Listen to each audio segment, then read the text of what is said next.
तो spin quantum number आपको समझ में आ गया। अच्छा बताओ, स्पिन क्वांटम नंबर क्या बताएगा?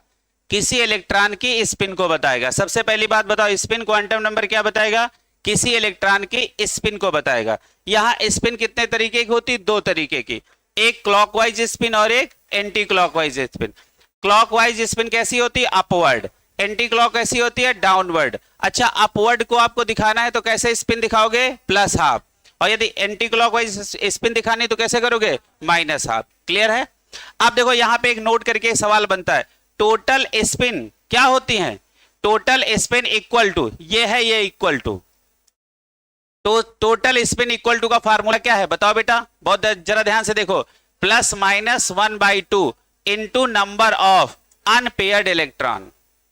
यदि आपसे कोई पूछे बताओ टोटल स्पिन, हमें बताओ कितनी टोटल स्पिन हुई है, तो आप फार्मूला क्या लगाओगे? Plus minus half plus number of unpaired electron. अब देखो ये कि हमने क्वेश्चन बनाया है, अब देखो ये क्वेश्चन है, अब इस क्वेश्चन को जरा सारे बच्चे सॉल्व करें। अब देखो क्वेश्चन में क्या पूछा गया है, अब जरा ध्यान से देखो, find total spin off D7 configuration. Clear है? क्या पूछा है? पिछली क्लास तो हम नहीं थे बेटा, तो मैग्नेटिक क्वांटम नंबर आज आखिरी में चल रहा है, तो दिमाग में क्या चल रहा है? हाँ, अब जरा ध्यान से देखो, D7 के पास टोटल नंबर ऑफ स्पिन निकालो। अच्छा बताओ, टोटल स्पिन का अपने पास फार्मूला क्या है? बताओ टोटल स्पिन का फार्मूला क्या है? Plus minus 1/2 into unpaired electron. कैसे? Unpaired electron, number of unpaired electron. अब जरा ध्यान से देखो, D7, अच्छा बताओ डी सबसेल के अंदर कितने ऑर्बिटल होते हैं? 5। ये 5 ऑर्बिटल बना है। अच्छा इलेक्ट्रॉन कितने हैं? 7। इलेक्ट्रॉन भरो, 1 2 3 4 5 6 7। बताओ अनपेयर्ड इलेक्ट्रॉन कितने हैं? 3। तो अब ये फार्मूला क्या हो गया? Plus minus 1/2 plus minus 1/2 into क्या लिखेंगे? 3। तो ये आंसर क्या आया? Plus minus 3/2। यही है आंसर। क्लियर है? लिख लो, बना लो इसको बेटा। अब इसके बाद कुछ सवाल हम कराते हैं आपको, है ना? तो वो आप जो नीचे स्पेस खाली है उसमें आपको खाली क्वेश्चन करना है, उसको 2 भाग में डिवाइड कर लेना। खूब सारे क्वेश्चन यहाँ पे हम लोग करेंगे। अब जरा ध्यान से देखो, यहाँ कोई आपके पास स्पेशल फार्मूला नहीं है, हमने आपको नोट करके हर में कितने कितने फार्मूले लिखाए हैं। Very good. कितने फार्मूले लिखाए हैं प्रिंसिपल क्वांटम नंबर में? 3 फार्मूले, है ना? और एजीमुथल क्वांटम नंबर कितने फार्मूले लिखाए हैं? 3। तीनों जरा तीनों फार्मूले पढ़ के आओ। 2l + 1, हाँ हाँ ऑर्बिटल्स क्लियर है। हाँ, उसको 2 से मल्टीप्लाई कर दो, 2 गुना हो जाएगा। अच्छा अच्छा, अब हम पूछ रहे हैं, जरा बताओ number of orbital in a particular cell, formula क्या है? n², है ना? समझ में आ रहा? क्या हो जाएगा? अच्छा, number of electron in a shell, तो क्या लिखोगे? 2n²। क्लियर है? उसके बाद एंगुलर मोमेंटम का फार्मूला हमने पढ़ाया था, वो क्या था? nh/2π लिखाया था। चलो उसके बाद आ जाओ एजीमुथल क्वांटम नंबर में, number of orbital in a subshell, formula क्या था? 2l + 1, है ना? Number of electron in a subshell, तो क्या हो जाएगा? 2, फिर ब्रैकेट 2l + 1। पक्का? अच्छा, उसके बाद हमने आपको एंगुलर मोमेंटम का फार्मूला लिखाया होगा, √L l + 1, और बाहर क्या है? h/2π। क्लियर है? अच्छा, उसके बाद हमने आपको मैग्नेटिक क्वांटम नंबर में कोई फार्मूला लिखाया? बताओ, कोई फार्मूला लिखाया? नहीं लिखाया। बस स्पिन का बस एक फार्मूला आप याद रखो, स्पिन आपसे यदि स्पिन एंगुलर मोमेंटम का फार्मूला पूछे, है ना, तो ये क्या हो जाएगा? s, ये 3 नहीं है, s + 1, और ब्रैकेट के बाहर क्या है? h/2π। इसको बना लो बेटा, वहां 3 हटा देना, ये क्या है? s है। क्लियर है? अच्छा, अब आपसे पूछे आपने क्वांटम नंबर कितने पढ़े हैं टोटल? 3 पढ़े हैं, और चौथा कौन सा है? Spin quantum number. तो अब चलो चारों को मान के चलो। अब आपसे पूछा जाए कि बताओ इसमें से कौन सा डिपेंडेंट क्वांटम नंबर है और कौन सा इंडिपेंडेंट क्वांटम नंबर है ना? तो जरा ध्यान से देखो, n और s ये कैसे है? Independent quantum number. अच्छा ये बताओ इंडिपेंडेंट हम क्यों लिखा है इसको? देखो n पे ही सब निर्भर है। जब आप n जानते हो तभी तो l जानते हो, और तभी आप m जानते हो, तभी आप s जानते हो। हाँ है ना? क्लियर है? देखो दो क्वांटम नंबर ऐसे हैं जो इंडिपेंडेंट है, उनको किसी से कोई मतलब नहीं। एक तो n और सबसे लास्ट वाला s। ये दोनों कैसे हैं? Independent quantum number. क्लियर है? और बीच वाले दो कैसे हैं? ये डिपेंडेंट हैं। क्लियर है? अच्छा ये समझ में आ रहा ना? सबसे पहले हम लोगों ने कौन सा प्रिंसिपल कौन सा पढ़ा है? Principal quantum number, azimuthal quantum number, magnetic quantum number, spin quantum number. ये दोनों क्वांटम नंबर कैसे हैं? इंडिपेंडेंट। और ये दोनों कैसे हैं? डिपेंडेंट। क्लियर है? ये 4 नंबर का सवाल पूछ लेता, मैंने एग्जैक्टली वैसा ही लिखा है। बताओ इंडिपेंडेंट क्वांटम नंबर कौन कौन से हैं? कौन सा? प्रिंसिपल और स्पिन। अच्छा डिपेंडेंट क्वांटम नंबर कौन है? एजीमुथल और, ठीक। क्लियर है? अब इसको दो भागों में डिवाइड कर लो। क्वेश्चन अब आपसे हम खूब कराएं। क्वेश्चन करो, उसके बाद पाउली एक्सक्लूजन प्रिंसिपल। डिवाइड कर लो दो भागों में। अब आपसे सवाल करवाया जाए, अब आप सवाल करो। नहीं ऐसे होता है, देखो जैसे जो आपकी बात है वो ऐसे है। जैसे मान लीजिए ये ऐसे लिखा है ना? इस पर्टिकुलर की बात करें तो ये प्लस हाफ है ना? ये प्लस हाफ है। इसकी बात करें तो ये बेटा माइनस हाफ है। और अब दोनों इलेक्ट्रॉनों की एक साथ बात करें तो वो प्लस माइनस हाफ है। एक इलेक्ट्रॉन, एक ऑर्बिटल में एक ही इलेक्ट्रॉन हो, मान लो ऐसा है एक ऑर्बिटल में अब एक ही इलेक्ट्रॉन गया और है ही नहीं, तो इसको क्या लिखोगे? Plus half. मान लो एक ही इलेक्ट्रॉन है लेकिन वो कैसा है? Anti clockwise. क्लियर है? अच्छा एक और बात समझ लो, पहला इलेक्ट्रॉन क्लॉकवाइज जाए ये कोई जरूरी नहीं है। पहला इलेक्ट्रॉन एंटी क्लॉकवाइज भी चला जाएगा तो दूसरा क्लॉकवाइज आ जाएगा। यानी पहला इलेक्ट्रॉन जैसा इंटर करेगा उसका जस्ट अपोजिट उसका सेकेंड इलेक्ट्रॉन आएगा। क्लियर है? ये आईआईटी का सवाल पूछा, उसने पूछा जेई में ये सवाल पूछा कि क्या पहला इलेक्ट्रॉन क्लॉकवाइज ही इंटर करेगा? क्लियर है? तो ऐसा जरूरी नहीं है। यदि पहला एंटी क्लॉकवाइज इंटर कर गया, मान लो आपने ऐसे इलेक्ट्रॉन को इंटर करा दिया, पहला आपने एंटी क्लॉकवाइज इंटर करा दिया, तो पक्का है अब दूसरा कैसा होगा? क्लॉकवाइज। और मान लो आपने ये काम कर दिया, पहले क्लॉकवाइज इंटर करा दिया तो दूसरा एंटी क्लॉकवाइज। अब तो समझ में आ गया? पहला जैसा इलेक्ट्रॉन इंटर करेगा उसका दूसरा वाला उसका जस्ट अपोजिट स्पिन का होगा। क्लियर है? अब देखो, अच्छा ये बात सबको समझ में आ गई बेटा? ये जो इस बच्चे ने बात पूछी थी, ये वाली बात ऐसे, ये समझ में आ गई?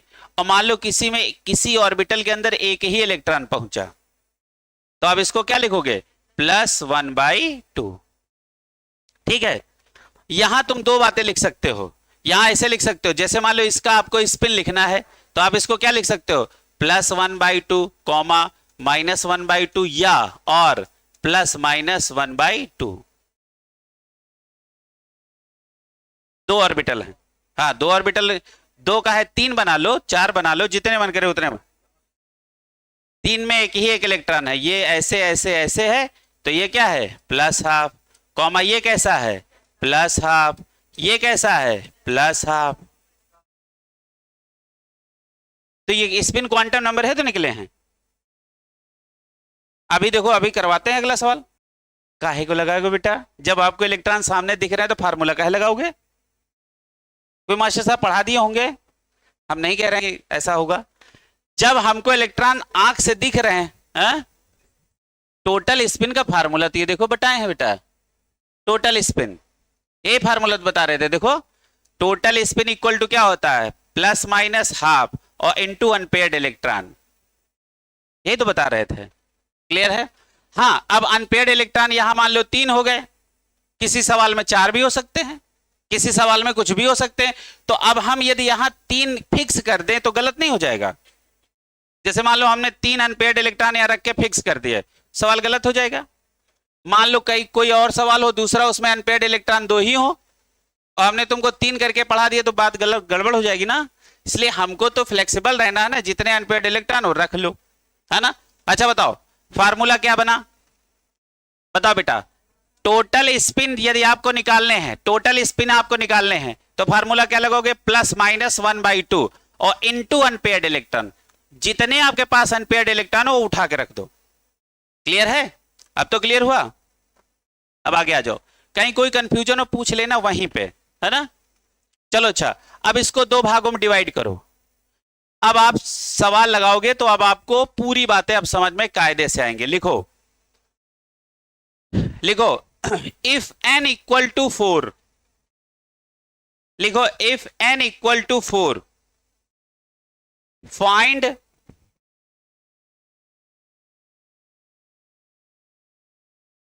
Find all other quantum number, find all other quantum number.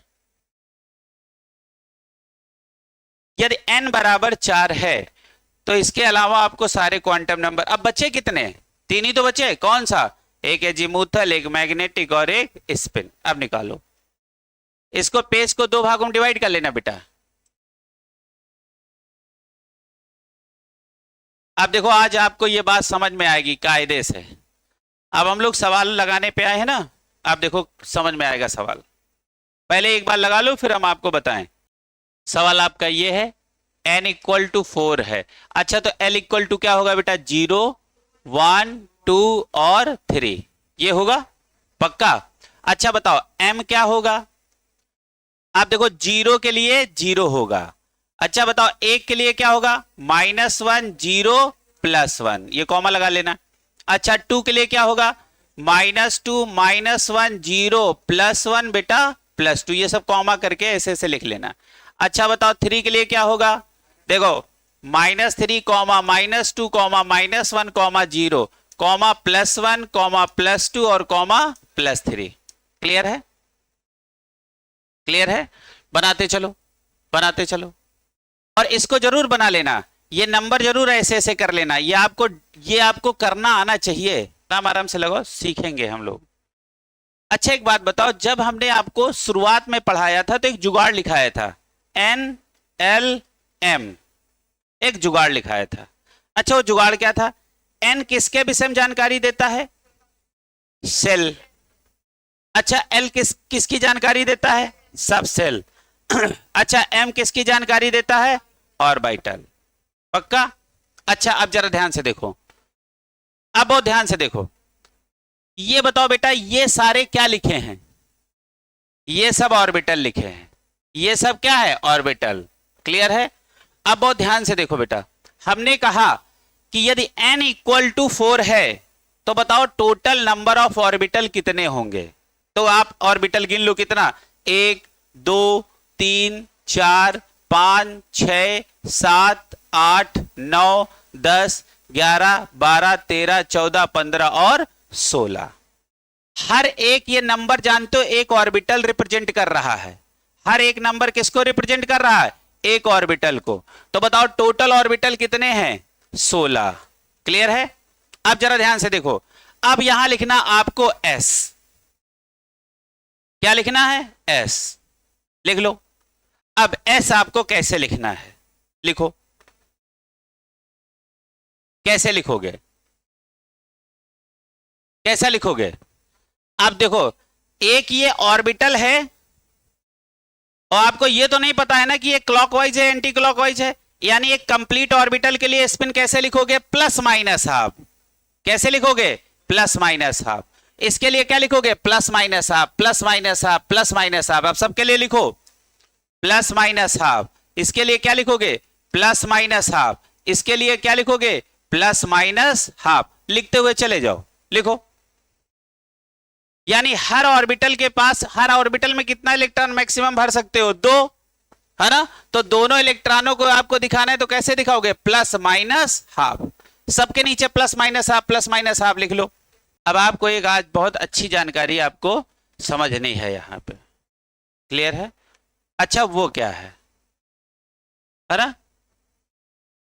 देखो अब एक सवाल लिखो तो आपको थोड़ा सा बात समझ में आएगी। लिखो, लिखो if n equal to 3 then find all possible quantum number, then find value of all possible quantum number. यहां से एक सवाल आपको आज सीखने को मिलेगा, quantum number, value of all possible, if n equal to 3 then find value of all possible quantum number. अब देखो यहां आज क्या एक बात सीखनी है। अब देखो यदि n इक्वल टू बेटा 3 है तो l इक्वल टू अपने आप जान गए 0,1,2, क्लियर है? अच्छा बताओ m इक्वल टू क्या होगा? 0 के लिए क्या होगा 0, 1 के लिए क्या होगा -1, 0 +1। अच्छा 2 के लिए क्या होगा -2, -1, 0 +1, +2, यही होगा, क्लियर है? यहां खास क्या सीखना है वो आप जरा ध्यान से देखो। अच्छा यदि आपसे स्पिन क्वांटम नंबर आपसे पूछे तो हर ऑर्बिटल के लिए क्या लिखोगे? Plus minus half, plus minus half, plus minus half, plus minus half. अच्छा सबको लिख लो, लिखो, लिख लो, फिर इसी के आगे एक नोट लिखाते हैं। अब जरा ध्यान से देखो, अब सबके लिए हमने लिख लिया plus minus half, plus minus half, और इसके लिए ये क्या है? अच्छा एक बात बताओ, ये -1 किसको रिप्रेजेंट कर रहा? एक ऑर्बिटल को। अच्छा बताओ ये कौन सी सबसेल है? P। अच्छा ये कौन है? S, ये कौन है? P, ये कौन है? D। अच्छा S के अंदर कितना ऑर्बिटल होता है? 1। अच्छा P के अंदर कितने ऑर्बिटल होते हैं? 3। अच्छा बताओ D के अंदर कितने ऑर्बिटल होते हैं? 5। क्लियर है? अब एक बहुत अच्छा सवाल बनाता है। अब सारे बच्चे यहां पे आ जाओ, यहां पे सारे बच्चे लिखो, वहीं बगल में नोट करके लिखो, ऐसे लिखो P सबसेल। अच्छा P सबसेल के अंदर कितने ऑर्बिटल होते हैं बेटा? 3। अच्छा तीनों ऑर्बिटल हमने ऐसे बना दिए, एक कौन सा? ये और ये बना दिए।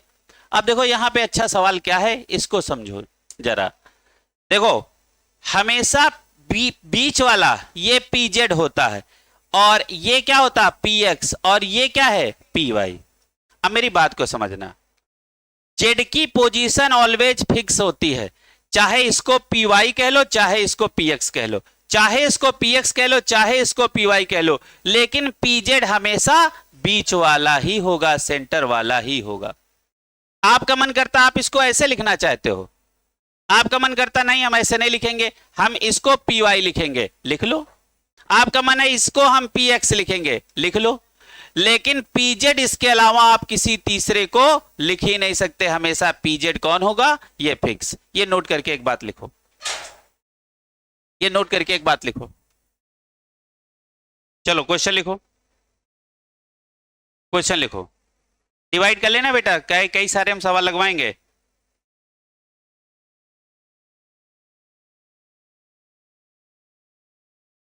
लिखो the orbital angular momentum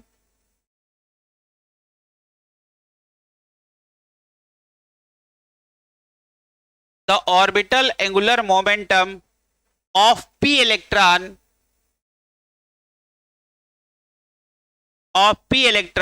is the orbital angular momentum of p electron is, है ना? ऑप्शन नंबर 1, ऑप्शन नंबर 1 लिखो √2, √2, ऑप्शन नंबर 1 लिखो √2 h/2π। Option number 2 √3 h/2π। Option number 3 2h/3π, और चौथा लिखो नन। चौथा लिखो नन। सवाल आपके पास सफिशिएंट पहुंच गया है, अब आपको लगाना है। और जिसने कायदे से पढ़ा होगा वो लगा लेगा बेटा, बड़ा आसानी से सवाल लगाओ। हमने इनके लिए आपको फार्मूले लिखाए हैं। अच्छा बताओ, ऑर्बिटल एंगुलर मोमेंटम का फार्मूला कुछ लिखाया है? अच्छा क्या लिखाया है? अच्छा हमने कुछ ऐसा फार्मूला नहीं लिखाया, under root L L plus 1 लिखाया है, और क्या लिखाया है, एच अपान 2 पाई। ये फार्मूला लिखाया कि नहीं? हाँ या ना? क्लियर है? अच्छा एक बात बताओ, क्या पूछा है? पी इलेक्ट्रॉन के लिए पूछा है ना? सवाल पढ़ो जरा, सारे बच्चे सवाल पढ़ो, सवाल पढ़ो जरा। हमने क्या लिखाया? सवाल पढ़ो एक बार, सारे लोग सवाल पढ़ो जरा। The angular momentum of P electron is, P electron is. Clear है? अच्छा एक बात बताओ, आप बहुत ध्यान से देखना, हमको फार्मूले में क्या चाहिए? एल चाहिए। क्लियर है? अच्छा एक बात बताओ, एल इक्वल टू क्या होता है? 0, 1, 2 और 3, यही तक तो होता है। अच्छा एल का वैल्यू 0 किसके लिए होता है? एस के लिए। एल का वैल्यू 1 किसके लिए होता है? पी के लिए। एल का वैल्यू 2 किसके लिए? डी के लिए। और ये किसके लिए? एफ के लिए। अच्छा हमसे किसकी बात कर रहा है? P electron. इसका मतलब है पी इलेक्ट्रॉन के लिए एल का वैल्यू कितना होगा? 1। सवाल जरा समझ में आया? क्या हमने बोला? पी इलेक्ट्रॉन के लिए एल का वैल्यू कितना होगा? 1। अब हमको मिल गया एल, एल का वैल्यू मिल गया, फार्मूला लगा दो, अंडर रूट क्या है? एल, एल की जगह क्या रखो? 1, फिर क्या लिखोगे? 1 प्लस 1, फिर एच अपान 2 पाई। अब ये क्या हो गया? 2 नहीं हो गया, तो आंसर क्या आ गया? अंडर रूट 2 एच अपान 2 पाई। कौन सा ऑप्शन? पहला सही। अब आपको फार्मूले लगाने आ गए, ऐसे फार्मूला लगेगा। बहुत नॉर्मल सवाल नहीं आता है, ये पहली बात समझ लो। क्लियर है? ये सवाल कितने लोगों को समझ में आया? समझ में आया? फार्मूला लिखा है, देखो फार्मूला बेस्ड सवाल है ना? लिखाया था फार्मूला पिछली क्लास में, हमने बोला था इनको याद रखना। अब तो आज हम उसी का रिहर्सल करा रहे हैं ना, जो पिछली क्लासों में सिखाए हैं उसी चीज के सवाल लगा रहे हैं। अगला सवाल लिखो, लिखो द करेक्ट सेट, बहुत ध्यान से लिखना सवाल को, लिखो the correct set of 4 quantum number, the correct set of 4 quantum number for unpaired electron of chlorine atom, for unpaired electron of chlorine atom। सवाल मैं एक बार रिपीट कर रहा हूं, the correct set of 4 quantum number for unpaired electron of chlorine atom. ठीक है, चलो सब लोग सवाल लगाएं। सवाल समझ में आया? आपको 4 क्वांटम नंबर लिखने हैं अनपेयर्ड इलेक्ट्रॉन क्लोरीन एटम के लिए। समझ में आ रहा? तो चलो लिखो, एल क्या होगा? 3। ठीक, वेरी गुड। 0 1 2, ठीक, हाँ निकाल लो।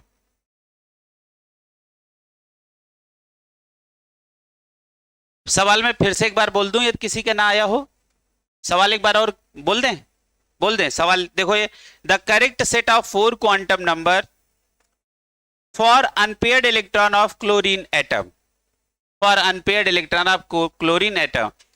अब एक खास बात है इस सवाल में, ये सवाल दूसरों से अलग है। कैसे? अब वो किसी एक पर्टिकुलर इलेक्ट्रॉन के लिए पूछ रहा, पहले हम सबके लिए निकालते थे, पहले हम सबके लिए निकालते थे, अब वो एक इलेक्ट्रॉन के लिए पूछ रहा, वो कौन सा इलेक्ट्रॉन है? Unpaired electron. क्लियर है? तो सबसे पहले देखो, हमारे पास जगह नहीं है इसलिए हम यहां आ गए हैं, खैर कोई बात नहीं, हम जगह बना लेते हैं। अब देखो थोड़ा सा टेक्निकल सवाल है इसलिए समझ लो, हिलने लगते हो, यही सब वहां आता है। क्लियर है? सबसे पहले क्लोरीन का एटॉमिक नंबर हमको जानना चाहिए, कितना होता है? 17। पक्का?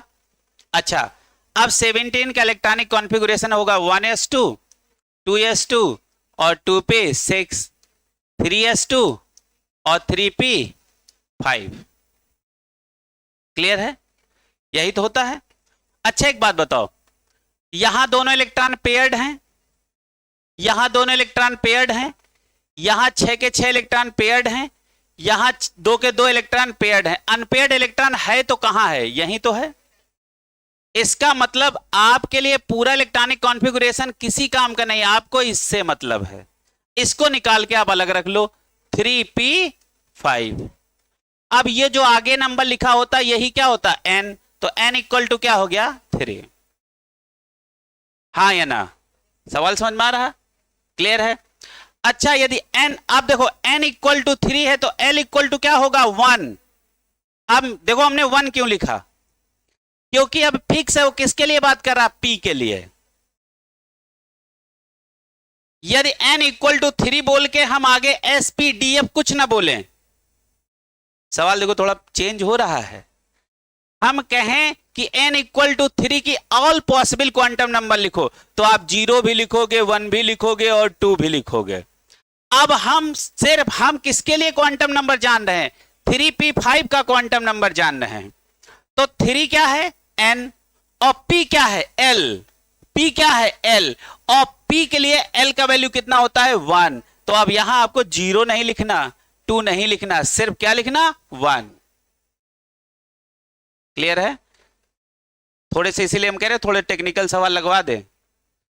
अभी तक सवाल थोड़े नॉर्मल चल रहे थे, धड़ाधड़ लग रहे थे, अब थोड़ा सा दिमाग लगेगा। अब चलो, अब जरा ध्यान से देखो, m का वैल्यू क्या होगा? -1, -0 और +1। इसमें तो कोई डाउट नहीं। अब जरा ध्यान से देखो, अब जरा ध्यान से देखो, ये हमने क्या बनाया है? ये हमारा p ही ऑर्बिटल तो है ना? ये कौन सा है? p सबसेल है। और p सबसेल के कितने ऑर्बिटल हैं? 3। क्योंकि p के ही अंदर तो इलेक्ट्रॉन भरे हो कितने? 5 इलेक्ट्रॉन भरो। 1 2 3 4 और 5। हाँ या ना? अब आपका ये क्या है? ये मान लो px है, ये क्या है? pz है, और ये क्या है? py है। हाँ ना? तो आपका इलेक्ट्रॉन कहां है? या तो px में है या तो py में है। लेकिन अनपेयर्ड इलेक्ट्रॉन कहां नहीं है? pz में। अनपेयर्ड इलेक्ट्रॉन हमने बोला था इनको अलट पलट सकते हो। हाँ, इसको यहां लिख सकते हो, इसको यहां लिख सकते हो, बट इसकी जगह फिक्स है। तो बताओ आपका अनपेयर्ड इलेक्ट्रॉन कहां है? या तो px कहोगे या तो py। अभी थोड़ी देर पहले यही पढ़ाया था, अभी थोड़ी देर पहले। क्लियर है? अब आपसे पूछे तो बताओ यहां s का वैल्यू क्या होगा? यहां s का वैल्यू क्या होगा? +12। ये खत्म। तो आपसे कोई पूछे, आपका जवाब क्या हुआ? n इक्वल टू 3 होगा, l इक्वल टू 1 होगा, m इक्वल टू क्या होगा? अब देखो m इक्वल टू क्या होगा? m इक्वल टू क्या होगा? +1 या -1, दोनों में से एक जवाब होगा। 0 क्यों नहीं होगा? क्योंकि 0 किसको एक बता रहा है? pz को। अच्छा s क्या होगा? ये s होगा +12। ये क्वांटम नंबर है। इस सवाल को अभी यदि कोई ना समझ पाया हो, हमसे पूछो, हम दोबारा बताएं। पहले के सवाल दूसरे थे, अब के सवाल दूसरे हैं। क्लियर है? अब बहुत ध्यान से देखो, सब बच्चे पहले सवाल पढ़ो, सवाल पढ़ो। नॉर्मल वाले धड़ाधड़ धड़ाधड़ धड़ाधड़ लगते हैं, +12 ही क्यों होगा? क्योंकि हमने देखो पहला इलेक्ट्रॉन कैसे भरा? क्लॉकवाइज। दूसरा इलेक्ट्रॉन कैसा है? क्लॉकवाइज। तीसरा कैसा है? क्लॉकवाइज। चौथा कैसा है? Anti clockwise. पांचवा कैसा? Anti clockwise. तो अनपेयर्ड इलेक्ट्रॉन तो हमने क्लॉकवाइज ही भरा है ना, तो क्लॉकवाइज के लिए ही तो हम +12 लिखेंगे। हाँ या ना? अब हम इसके अंदर और चलते, थोड़ा सा और टेक्निकल सवाल बनाते हैं। हाँ हाँ, जैसे आपने पहला एंटी क्लॉकवाइज भर लिया तो s का वैल्यू निगेटिव हो जाएगा। इन जनरल हम लोग पहला इलेक्ट्रॉन क्लॉकवाइज ही भरते हैं, वो तो आईआईटी का एक सवाल आया था, इसलिए हमने वो बात बता दी है ना। यदि देखो पहला इलेक्ट्रॉन एंटी क्लॉकवाइज भर गया है तो पक्का है उसका पेयरिंग वाला इलेक्ट्रॉन कैसा होगा, क्लॉकवाइज। हाँ अभी तक तो नहीं है ऐसे, और होते नहीं इन जनरल, वहां लिखा भी होता किताबों में इन जनरल पहला इलेक्ट्रॉन कैसा इंटर करेगा, क्लॉकवाइज। इन जनरल जहां शब्द आ जाए इन जनरल, इसका मतलब वो बात 100% सही नहीं है। इन जनरल सामान्यतः, क्लियर है, ज्यादातर ये कह सकते हो, ठीक है। तो अब जरा ये सवाल समझ में आया, क्लियर है। अब इसी का अगला सवाल लिखो, इसी पे हम देखो अगला सवाल लिखाते हैं। लिखो, बहुत बढ़िया सवाल बनने जा रहा है, लिखो। सवाल थोड़ा चेंज है, लिखो द करेक्ट सेट, बहुत ध्यान से लिखना, ध्यान से लिखना। The correct set of 4 quantum number, the correct set of 4 quantum number for fifth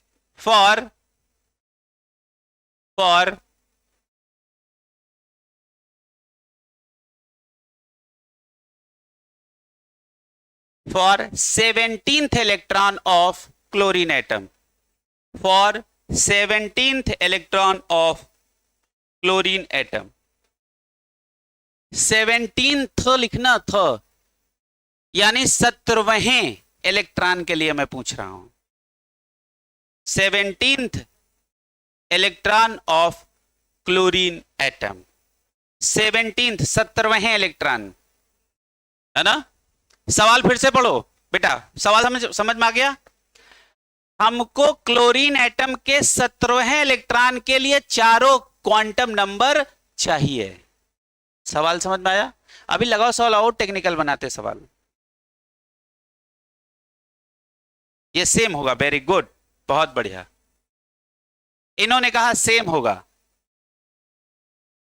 मैंने कहा, इन्होंने कहा सेम होगा। अभी देखोगे तुमको लगेगा अच्छा इतना अंतर आ सकता है ये सवाल उस सवाल में। देखो जिसने बहुत हल्के में क्वांटम नंबर कभी पढ़ा है वो सवाल ये लगा नहीं पाएगा, क्लियर है। जो इस समय हम तुमसे सवाल बोल रहे हैं, और अब ये जमाना इन्हीं सवालों का है बेटा। हमारे हिसाब, जो किताब के हिसाब से क्वांटम नंबर खत्म हो गए, अब हम तुम्हारे नीट के हिसाब से चल रहे हैं, समझ रहे हो ना भैया। अगले साल तो और भी बढ़िया पेपर आने वाला है, समझ में आ रहा। नीट जेई का पेपर झमाझम होगा। देखो नीट के साथ कुछ कुछ कहीं कहीं पे जेई का भी नाम आने लगा है। बदनाम आजकल सबसे ज्यादा कौन है, लेकिन इसी के साथ साथ अभी देखो उसमें इतना बड़ा मुद्दा बना नहीं, उसमें कब एग्जाम हो जाता है, कब रिजल्ट आ जाता है, समझ लो, पता ही नहीं चलता है। अभी देखो एडवांस का रिजल्ट आया है, कहीं कुछ हो हंगामा हुआ, कोई शोरगुल, कब आया, कहाँ आया, कैसे हो, कुछ पता नहीं चला। देखो हम देखो इसको कुछ कह नहीं सकते, क्लियर है। देखो जब तक चोरी पकड़ी ना जाए तब तक हर इंसान बहुत ईमानदार है, क्लियर है। और जब चोरी पकड़ जाती तो लगता अच्छा ये चोर था यार, सोचो, है ना।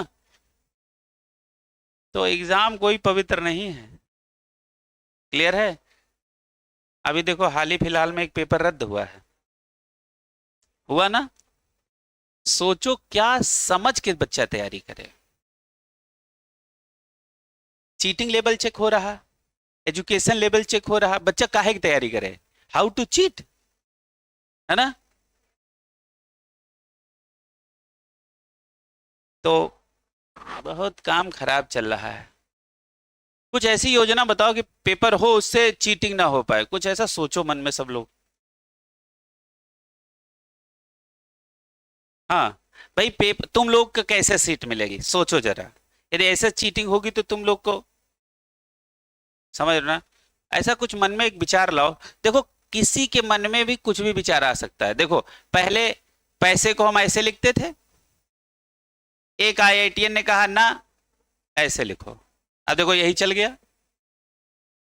एक आईआईटीएन बंदे का दिया हुआ ये है, सब नोटों में यही तो पैसा लिखा जाता है ना। अब देखो किसी एक ने कहा होगा लेकिन ये चल गया। तो अच्छा विचार किसी एक के ही मन में आ सकता है, आप भी सोच सकते हो कि कैसे ये चीटिंग रोकी जा सकती, पता नहीं किसके मन में कौन सा विचार आ जाए। अच्छा चलो हमारा पहले सवाल लगाओ और आज अब लगेगा आपको सवाल की कि हाँ क्या क्वालिटी है। सवाल लगाओ जरा, पढ़ो एक बार, मैं समझाता हूं। बढ़िया सवाल है आज, तुम बढ़िया वाले सवाल लगाओ।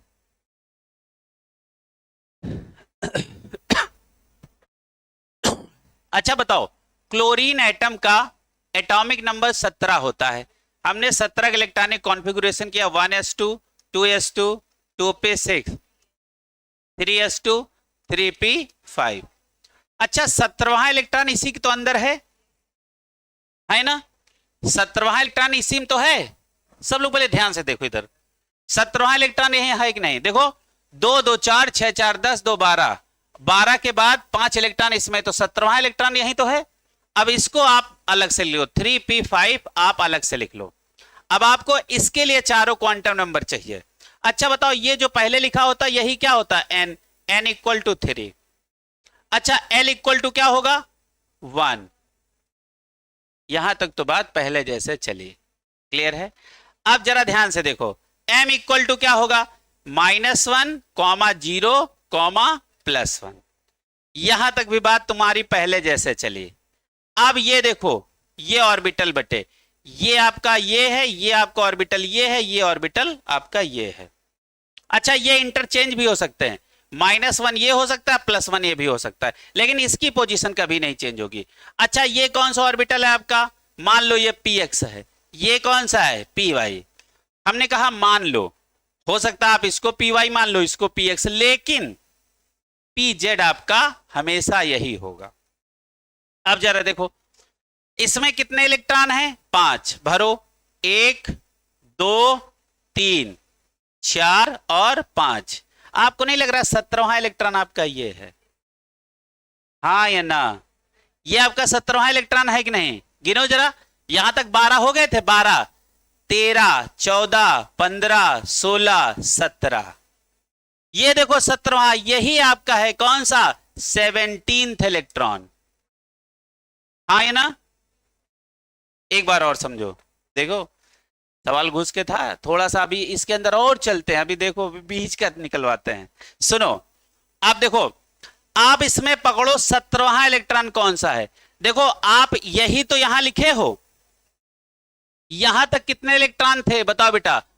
12। यहां तक 12 इलेक्ट्रॉन थे, यानी 13 14 15 16 17 इलेक्ट्रॉन इसके अंदर हैं। और हमने यहां लिखा है, देखो ये p ही तो है, ये आपका 3p ही तो है, देखो यही 3p5 ही तो है। अब कितने इलेक्ट्रॉन इसमें है? 5। अब भरो, देखो अब ये कौन सा है? 13वां इलेक्ट्रॉन, क्योंकि 12 तक तो वही है, 13 14 15 16 और ये 17। अब बताओ 17 इलेक्ट्रॉन कहां है? 0 में। 17वां इलेक्ट्रॉन कहां है? किस ऑर्बिटल के अंदर? pz में। और pz को किससे लिखे हो? 0 से। अब जरा देखो s कैसे लिखोगे? अब ये देखो एंटी क्लॉकवाइज है ना, तो अब ये क्या हो जाएगा? -12। तो बताओ अब आपका क्वांटम नंबर क्या निकला? n equal to 3, l equal to 1 और m इक्वल टू क्या? 0 और s इक्वल टू क्या हो जाएगा? -12। ये करेक्ट सेट है। समझ में आया? हाँ सौरभ, बढ़िया सवाल है कि नहीं है? बढ़िया सवाल है। हाँ ये समझ में आया कि नहीं आया? देखो सुपरफिशियल जैसे आपने थोड़ा सा क्वांटम नंबर की विषय में जानकारी है तो ये सवाल नहीं लगेंगे। अभी देखो हम और बीच की बात करते हैं, अभी तुमको हर तरह घुमा देते हैं, जैसे तुम्हारा सवाल कहीं गलत ना हो। सवाल कराएं पक्का? लिख लो इसको, और पूरा लगाने के बाद आप अपना आंसर एक जगह कलेक्ट करके ये लिख लेना ऐसे। यहां तो हम क्वेश्चन सॉल्व कर रहे हैं, ये आपके आंसर हुए। और अच्छा सवाल कराते हैं,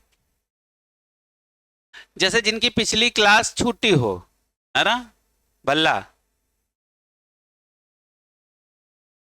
देखो खाली घर से यहां तक आना ही तो है, और फिर यहाँ पका पकाया पाना है तुम्हें, बैठ के सिर्फ खाना है। देखो ये तो गाना बन गया है कि नहीं? तो चले आया करो, आलस नहीं समझ रहे हो?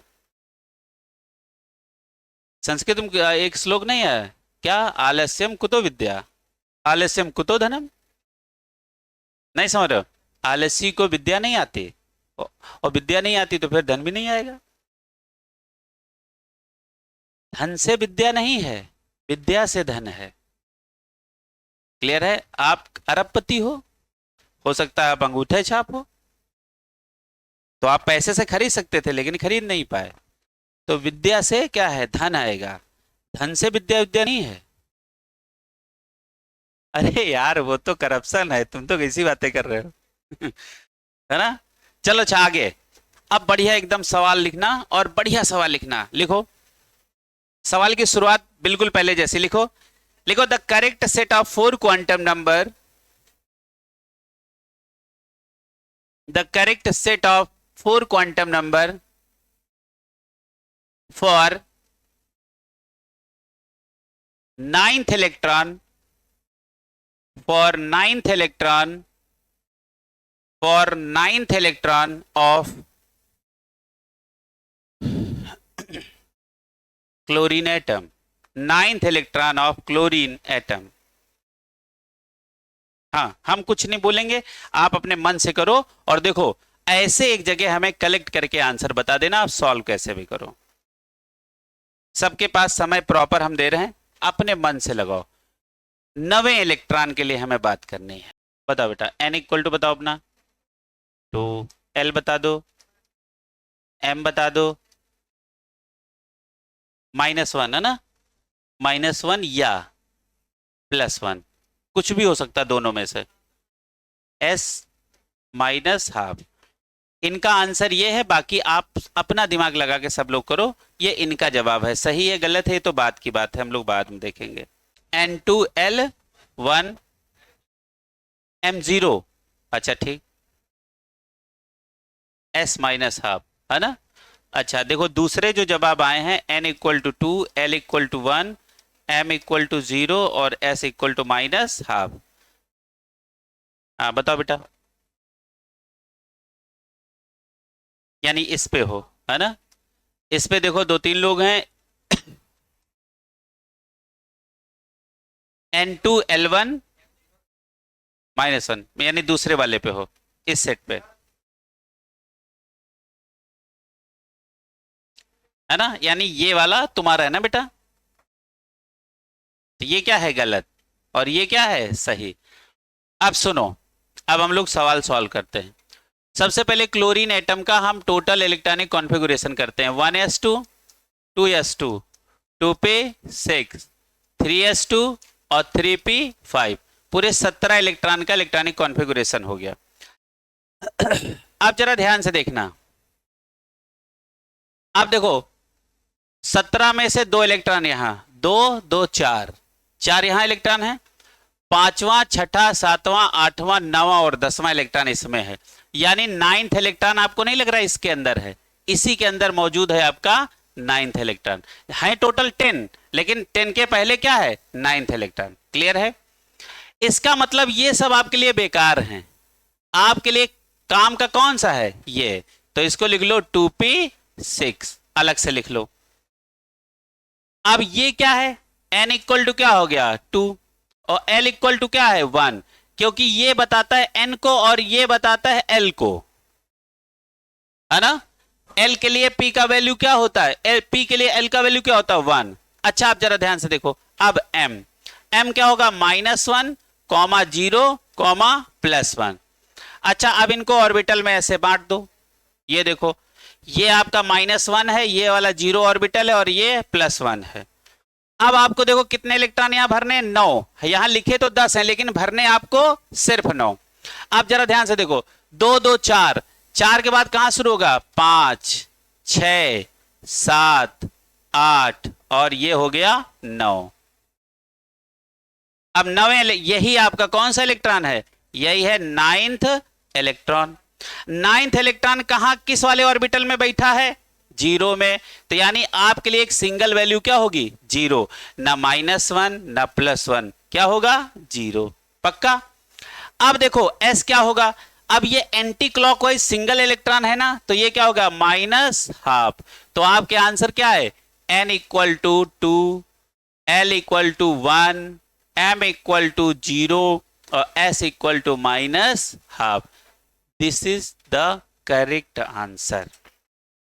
बताओ बेटा, थर्ड इलेक्ट्रॉन का, हाँ थर्ड का निकाल लो। थर्ड इलेक्ट्रॉन यहां आपका घुसा बैठा है, हाँ L0 हो जाएगा क्योंकि ये S है। हाँ देखो, यदि आपका L0 है तो पक्का है M0 ही होगा, इसके अलावा कोई पॉसिबल वैल्यू है ही नहीं, है ना। चाहो तो इसके लिए फोर्थ इलेक्ट्रॉन के लिए निकाल लो, निकालो फोर्थ इलेक्ट्रॉन के लिए, और क्या निकाल लो। लिखा है, एक सवाल फिर से लिखो, लिखो लिखो फिर से सवाल लिखो, तुम्हारा वाला भी कंफ्यूजन दूर हो जाए, सवाल बनवा देते हैं। लिखो लिखो, सवाल की शुरुआत वैसे करो कैसा था, द करेक्ट सेट ऑफ, हाँ लिखो, the correct set of, the correct set of 4 quantum number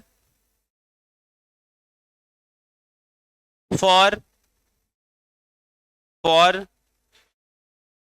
third electron, for third electron, हाँ for third electron of chlorine atom, third electron of chlorine atom. Third, तीसरे electron के लिए मैंने पूछा है, third electron, है ना। जैसे इनका सवाल था तो उसको हम लोग सवाल को अच्छे से फिर लिख लें, थोड़ा सा कॉन्सेप्ट हमारा क्लियर हो जाएगा, कंफ्यूजन नहीं होने चाहिए। जो आपके मन में हो बात बताओ, उसको हम सवाल बना देते हैं। अच्छा एक बात बताओ, पहले तो हम 17 का इलेक्ट्रॉनिक कॉन्फ़िगरेशन कर लें, 1s2 2s2, अब बाकी तुम करते रहना क्योंकि अपना तीसरा इलेक्ट्रॉन यही तो है ना, पहला दूसरा और तीसरा और चौथा इसके अंदर, तो आपका काम का बस ये है 2s2। अब ये क्या लिखा है, n इक्वल टू 2 और l इक्वल टू क्या होगा 0, क्योंकि s के लिए l का वैल्यू क्या होता है 0। अच्छा यदि l 0 है तो m 100% 0 ही होगा, तो ये लिख लिया 0।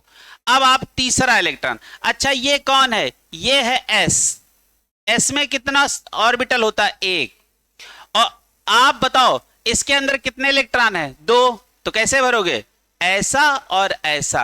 अब देखो यहां तक कितने इलेक्ट्रॉन है 2, तो 2 के बाद ये कैसा है तीसरा, यही आपका है, यही आपका है थर्ड इलेक्ट्रॉन,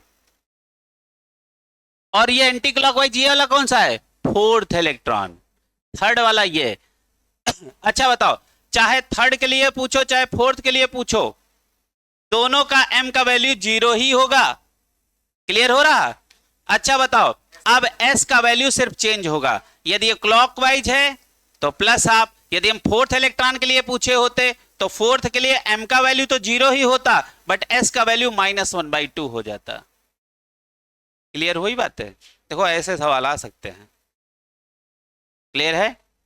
इस बार की तैयारी अच्छी रखना है, इस बार वाली।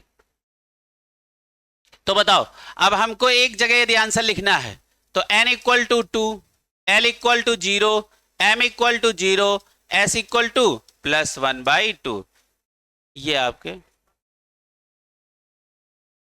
ग्रेसे मार्ग तो सब लफड़ा चल रहा, उनका समय जिसका खराब हुआ 1 मिनट का 4 नंबर मिला है, जिसका 15 मिनट खराब हुआ तो 15 चौका 60। हाँ जैसे वहां पे पेपर दूसरा बट गया था, फिर वो कलेक्ट किया गया, फिर दूसरा दिया गया, अरे वो तुम्हारे देने से नहीं, वो जितना समय खराब हुआ उन्होंने जस्टिफाई किया, हमारे कहने से क्या कि हम पेपरे देने न जाएं, नहीं समझ रहे तो 100 क्या हो गया 180 इंटू 4 कर दें, पूरे नंबर आ गए 720, ऐसा थोड़ा ना है। क्लियर है। अब एक बार हमने जितने सवाल करवाए देख लो, फिर और सवाल करवाते हैं। लिखो सवाल, लिखो लिखो, the orbital angular momentum of, देखो बेटा, the orbital angular momentum of, the orbital angular momentum of electron in 2s orbital, 2s orbital, 2s orbital, 2s orbital orbital angular momentum of electron आपको निकालना है 2s के लिए। किसके लिए? 2s के लिए। 2s ऑर्बिटल,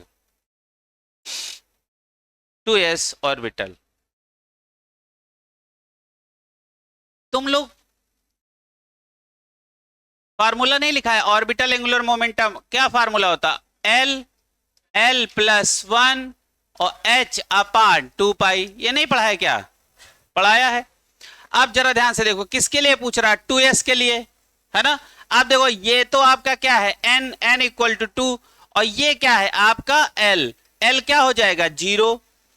तो यदि आपको l का वैल्यू यहां मालूम पड़ जाए तो आंसर नहीं ले आओगे। बस निकालो आंसर क्या होगा? 0 आएगा। Very good. अब हम लोग आंसर यहां पे लिख लेते हैं, √0 और 0 प्लस 1 नहीं, हाँ ठीक है। तो समझ में आ रहा? तो आंसर इसका क्या होगा? 0। मैथमेटिक्स समझ में आ गई? चलो हाँ, तो आंसर यहां पे क्या हो जाएगा? लिख लो, orbital angular momentum equal to 0। 0 लिख लेना इसको, ये 0 है। अगला सवाल लिखो।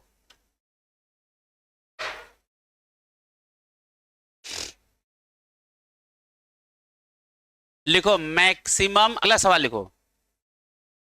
लिखो maximum number of electron, maximum number of electron in a subshell, in a subshell with l equal to 3 with, लिखो maximum number of electron in a subshell with l equal to 3 and n equal to 4। l equal to 3, l equal to 3 and n equal to 4। 14 जवाब किसका किसका आया? एक लोग, दो लोग,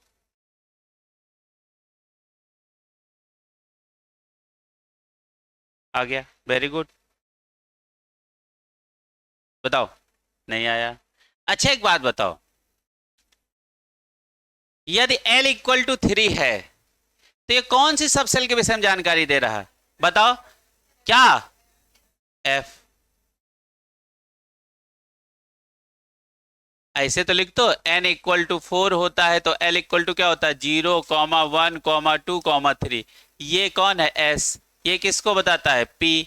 ये किसको बताता है? d। और इसको किसको बताता है? f। तो l इक्वल टू यदि 3 है तो किसकी जानकारी दे रहा है? f।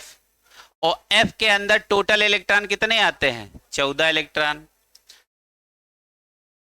सवाल समाप्त, सवाल समाप्त। फार्मूले पे आ जाएगा, फार्मूले पे ऐसे लिख लो। अच्छा कैसे लिखोगे बताओ? किसी सबसेल के अंदर इलेक्ट्रॉन का फार्मूला हमने लिखाया है 2l प्लस 1, ये फार्मूला लिखाया। अच्छा l इक्वल टू कितना दे रखा है? 3 दे रखा है। तो कैसे लिखोगे? 2 और 2 इंटू 3 प्लस 1, तो ये क्या हो जाएगा? देखो 6 और 7, 7 का 2 गुना 14 इलेक्ट्रॉन। चाहे बिना फार्मूले लगा लो चाहे फार्मूले से लगा लो। ये फार्मूला लिखाया कि नहीं लिखाया? लिखाया है। तुम्हारी पिछली क्लास छूटी थी बेटा, तुम पूरा कर लेना, इनसे ओम से पढ़ लेना और फिर हमसे समझ लेना। समझ रहे हो?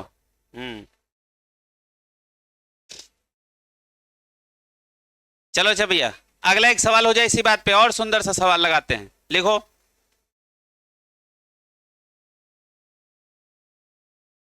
बहुत लाजवाब सवाल है।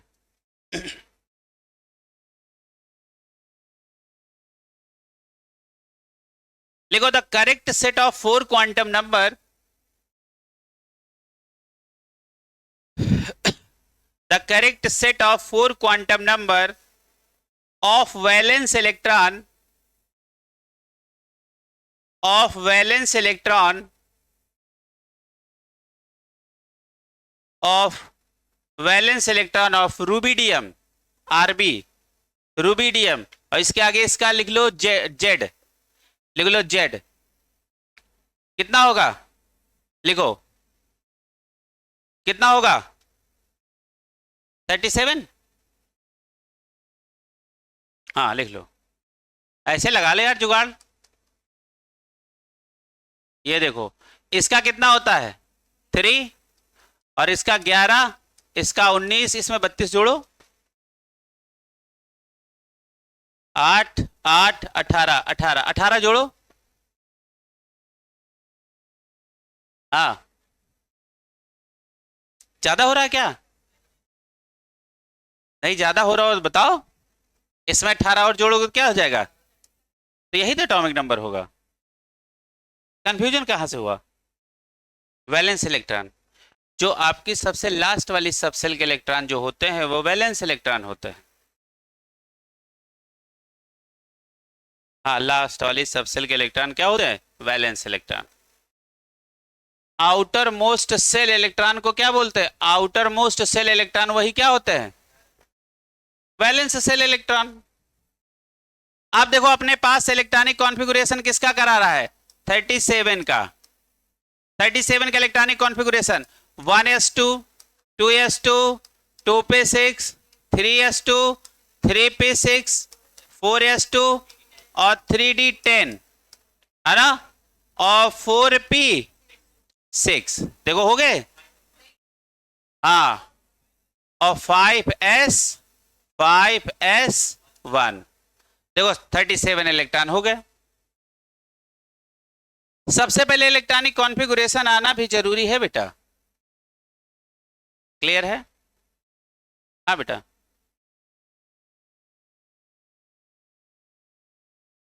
कहाँ लिख सकते थे?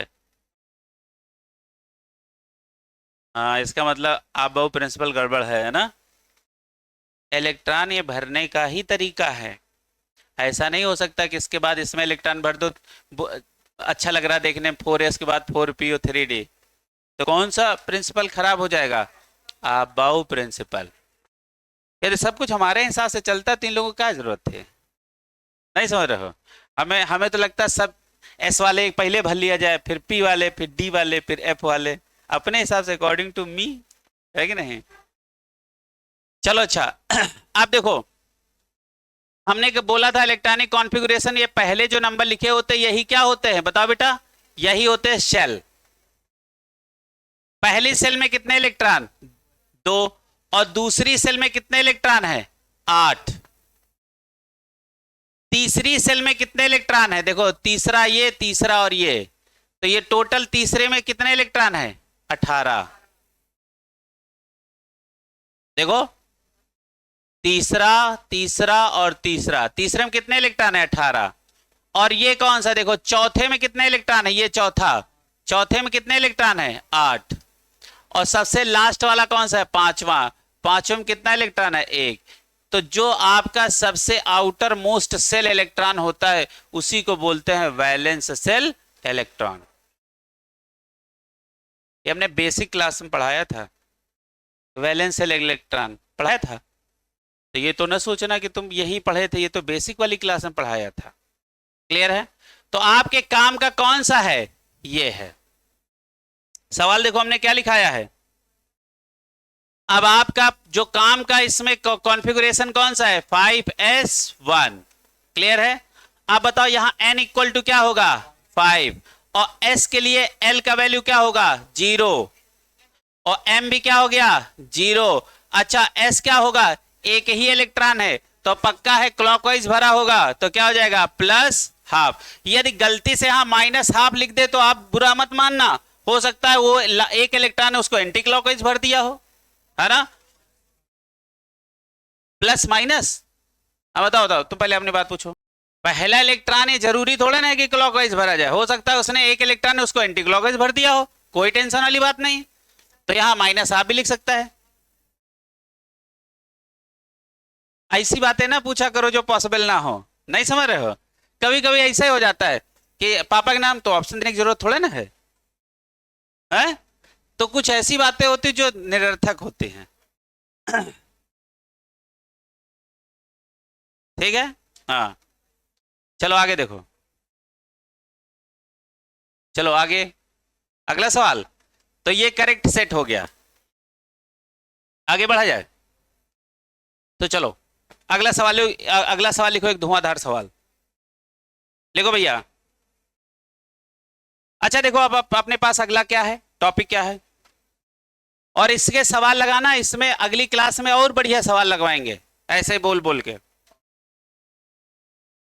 अगला कौन सा सवाल, क्वेश्चन, अरे कुछ यार पढ़ा भी दें आगे। लिखो अगला कौन सा है, देखो अगला कौन सा प्रिंसिपल है, तुम हेडिंग डालो पाउली एक्सक्लूजन प्रिंसिपल।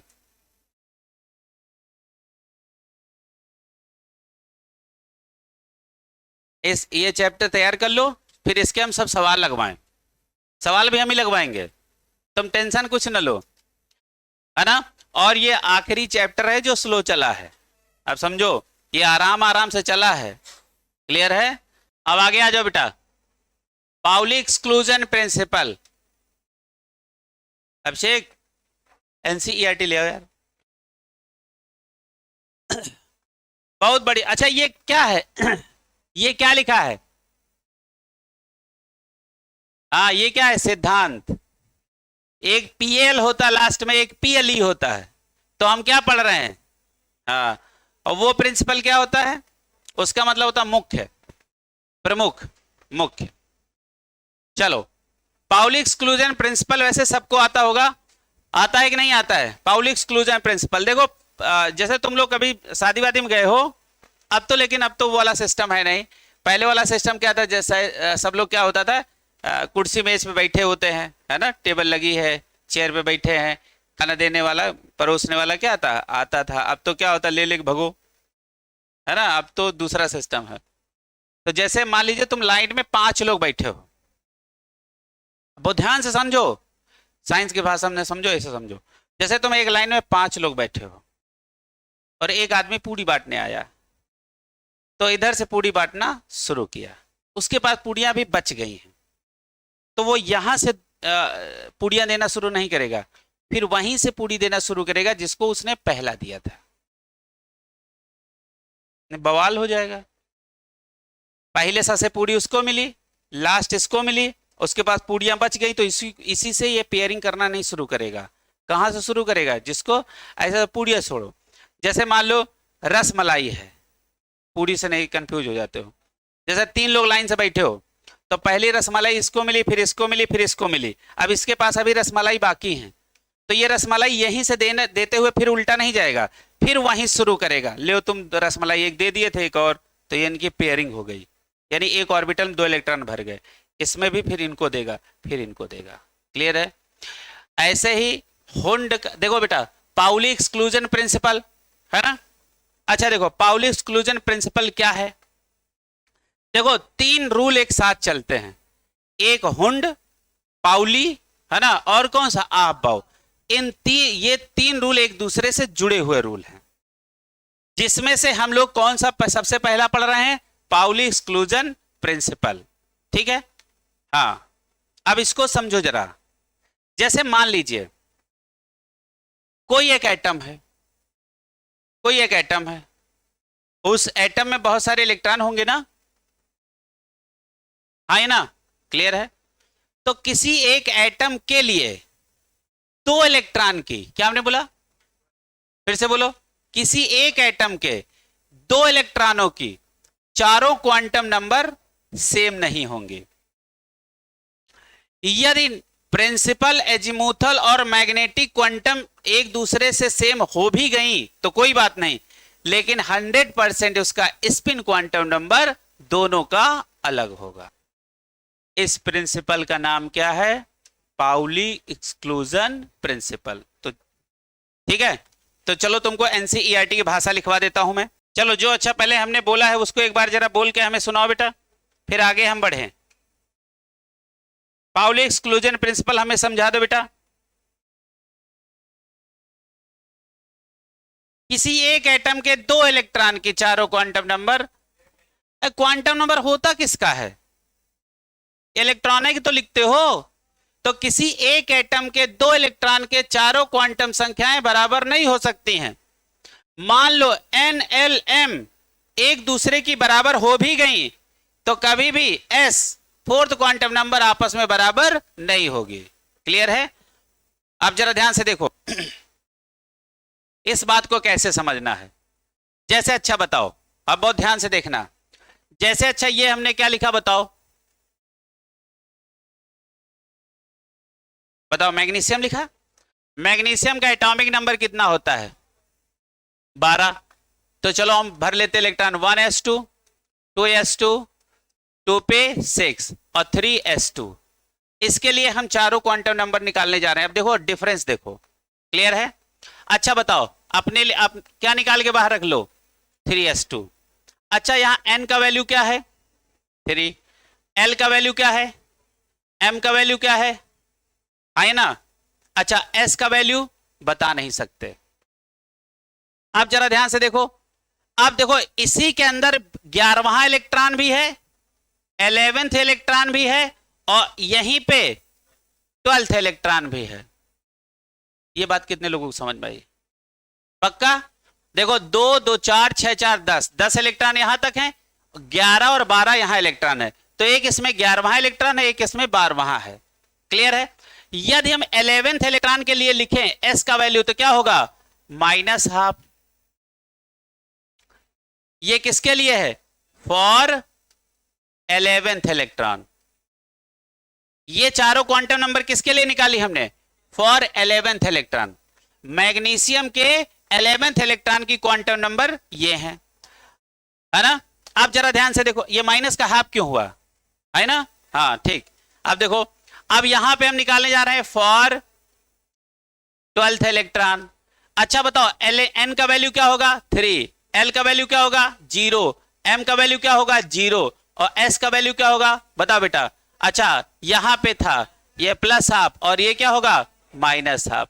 आपको नहीं लग रहा? ये देखो एक ही एटम, एक ही मैग्नीशियम के 2 इलेक्ट्रॉनों की, 11th और 12th इलेक्ट्रॉनों की तीनों क्वांटम संख्याएं बराबर है, लेकिन इसकी चौथी क्वांटम संख्या अलग है। इसी को बोलते हैं पाउली एक्सक्लूजन प्रिंसिपल। ये बेटा अब तो नया है, पीछे वाली बातें भूल जाओ, पिछली क्लास नहीं है कोई बात नहीं, अब से समझो ये नया है।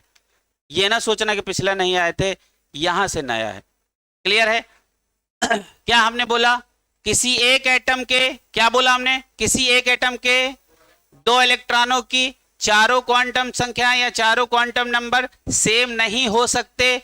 n l m सेम हो भी जाएं दोनों के तो टेंशन की बात नहीं है, ये 100% होगा कि उसका स्पिन क्वांटम नंबर एक दूसरे से अलग ही होगा। अब सारे बच्चे एक काम करें, इसको कहीं एक जगह एग्जाम्पल बना के लिखो और हम चाहेंगे पहले इसका डेफिनेशन लिख लो यहां पे, फिर ये एग्जाम्पल लिखना। लिखो यहां पे डेफिनेशन लिखो, लिखो लिखो no, no NO, no two electrons. ये NCERT है, ये हमारी अंग्रेजी नहीं है। लिखो नो, नो नो नहीं, लिखो no two electrons in an atom can have the same set of 4 quantum number. No 2 electrons in an atom can have the same set of 4 quantum number.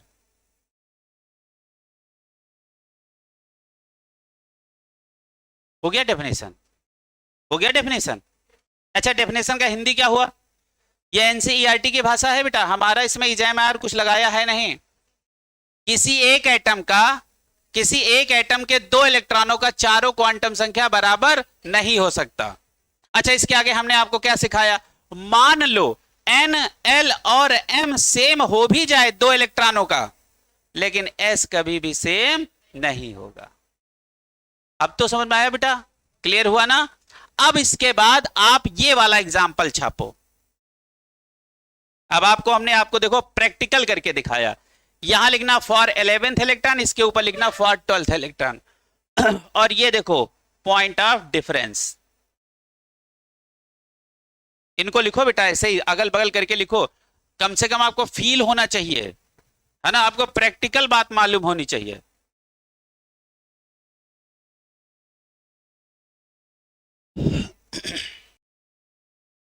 और मैं तो चाह रहा हूं कोई ऐसी डिस्कवरी इसमें करो कि चारों क्वांटम नंबर बराबर कर डालो। किसी इलेक्ट्रॉन के लिए निकाल के दिखाओ, किसी 2 इलेक्ट्रॉन के लिए एक एटम के निकालो, देखो शायद 4 बराबर हो जाए, नई डिस्कवरी हो जाए। करके दिखाओ, सोच के बताओ। अच्छा,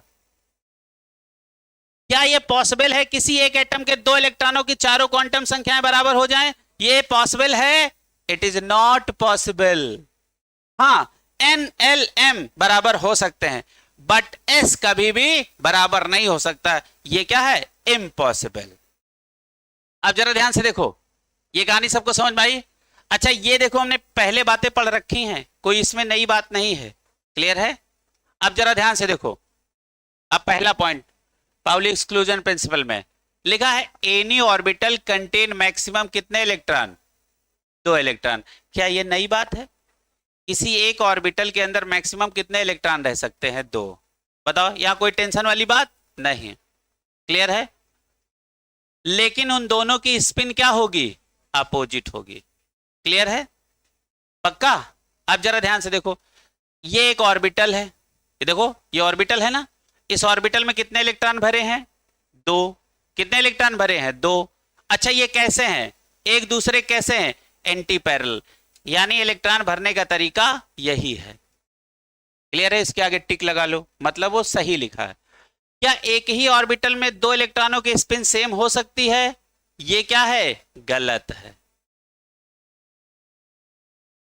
क्या एक ऑर्बिटल के अंदर 2 से ज्यादा इलेक्ट्रॉन आ सकते हैं? ये भी क्या है? गलत है। तो आप इसको लिख लो, इसको बना लो कि क्या तरीका सही है। अब जरा ध्यान से देखो, यहां से एक लाइन ऐसे खींच के देखो जरा। अच्छा, ये ऑर्बिटल अपने पास कौन कौन से? देखो, एक कौन सा? S सब सेल, P सब सेल और D सब सेल, और कौन सा सब सेल? F सब सेल। अच्छा, ये आपके कौन से हैं? ये आपके क्या हैं? सब सेल। अच्छा, एक काम करो, एक काम कर लो, यहां इसके ऊपर हम क्या लिख दें? यहां लिख लो सब सेल, यहां लिख लो सब सेल, यहां लिख लो ऑर्बिटल। बताओ, S के अंदर कितना ऑर्बिटल? 1, P के अंदर 3, D के अंदर 5 और F के अंदर 7। ऐसे बना लो। ये बात जमाने पहले पढ़ चुके हैं। अरे, आपको गली मोहल्ला सब घुमाए नहीं थे कि मोहल्ला क्या होता है, घर क्या होता है, कमरे क्या होते हैं? सब तो पढ़ाया बेटा, अब तो रिवीजन हो रहा है। यहां लिखो सब सेल, यहां लिखो ऑर्बिटल और यहां लिखो इलेक्ट्रॉन। S के अंदर कितना ऑर्बिटल होता है? 1, P के अंदर 3, D के अंदर 5, F के अंदर 7 और ऐसे इलेक्ट्रॉन भर दो। अच्छा बताओ, अब यहां पे जरा ध्यान से देखना है, देखो ये क्या लिखा? मैक्सिमम नंबर ऑफ इलेक्ट्रॉन, है ना, in in orbital, in N orbital, in N orbital. उसके आगे जरा ये शब्द जोड़ लो, किसी एक ऑर्बिटल के अंदर मैक्सिमम कितने इलेक्ट्रॉन भरे जा सकते हैं? 2। तो बताओ, 2 2 2। बच्चा यहां से कंफ्यूज होता है। अब जरा ध्यान से देखो, maximum electron, number of electrons, है ना। अब देखो, अब मेरी बात को समझो, ये बात ना समझ में आ रही हो तो और थोड़ा देहाती भाषा में लिखवा दे इसको, है ना। समझ में आ रहा ना? पूछा जाए number of electron in a particular orbital 2, number of electron in total orbital, ये आंसर अलग होगा। जैसे कोई पूछे कि P के एक ऑर्बिटल में कितने इलेक्ट्रॉन होंगे? 2। P के टोटल ऑर्बिटल में कितने इलेक्ट्रॉन होंगे? 6। P सबसेल में कितने इलेक्ट्रॉन होंगे? 6। ये बात समझ में आ रही? तो अब जरा ध्यान से देखो, अब ये देखो, अब आपसे पूछे S सबसेल के अंदर टोटल इलेक्ट्रॉन कितने? 2। P सबसेल के अंदर टोटल इलेक्ट्रॉन कितने? 6। D के अंदर कितने? 10 और F के अंदर कितने? 14। अच्छा, ऐसी मेरी बात समझो, जैसे हमने कहा आपके घर में 3 कमरे हैं, एक कमरे में मैक्सिमम कितने लोग रह सकते हैं? 2। और आपके घर के तीनों कमरों में कितने लोग रह सकते हैं? 6। तो देखो, एक ही सवाल के 2 जवाब। अब देखो ऐसे, अच्छा अब समझो, maximum electron present in p orbital 2, p orbital 2, p orbitals 6। तो अब जरा ध्यान से देखो, हम चाहेंगे तुम इस बात को और थोड़ा सा क्लियर करके लिखो। यहाँ पे नोट लिखो, यहाँ पे नोट चिपकाओ सारे बच्चे, note.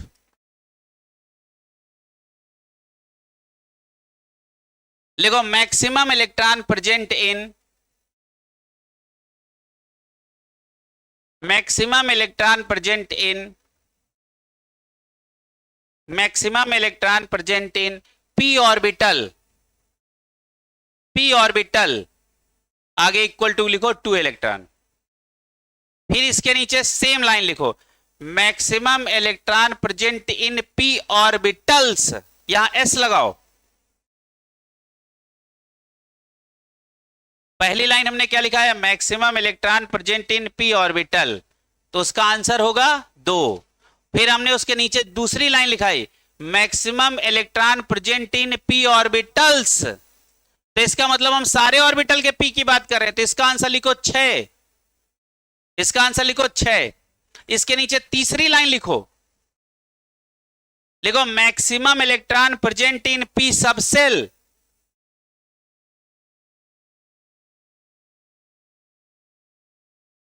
Maximum electron present in P subshell, इसका भी जवाब लिखो 6। Maximum electron present in P orbital, इसका आंसर है 2। Maximum electron present in P orbitals, ये देखो खाली एस का ये लफड़ा हो गया, आंसर क्या हो गया 6। Maximum electron present in P subshell, answer क्या हो गया 6। क्लियर है, पक्का हुआ? अब हम सवाल पूछें, बता पाओगे? क्लियर है, पक्का समझ में आ रही बात? Maximum electron present in S, S orbital 2, S orbitals 2, S subshell 2। ठीक, दूसरा सवाल, maximum electron present in P orbital 2, P orbitals, बेटा ऑर्बिटल्स का ये बहुवचन नहीं है बेटा, तुम समझो, पी ऑर्बिटल में बोल रहा हूं, इसका मतलब है पी के एक ऑर्बिटल के अंदर कितने इलेक्ट्रॉन है। अरे प्रभु, खिड़की खुली होती तुम कूद गए होते। देखो ये पी है, पी के अंदर कितने ऑर्बिटल हैं 3, और तीनों में कितने इलेक्ट्रॉन भरे हैं 6। अब हमने कब पूछा maximum electron present in P orbital, यानी एक ऑर्बिटल की मैं बात कर रहा हूं, तो आंसर क्या होगा 2। और मैं पूछूं पी ऑर्बिटल्स, इसका मतलब हम तीनों ऑर्बिटल की बात कर रहे हैं, तो आंसर क्या होगा 6।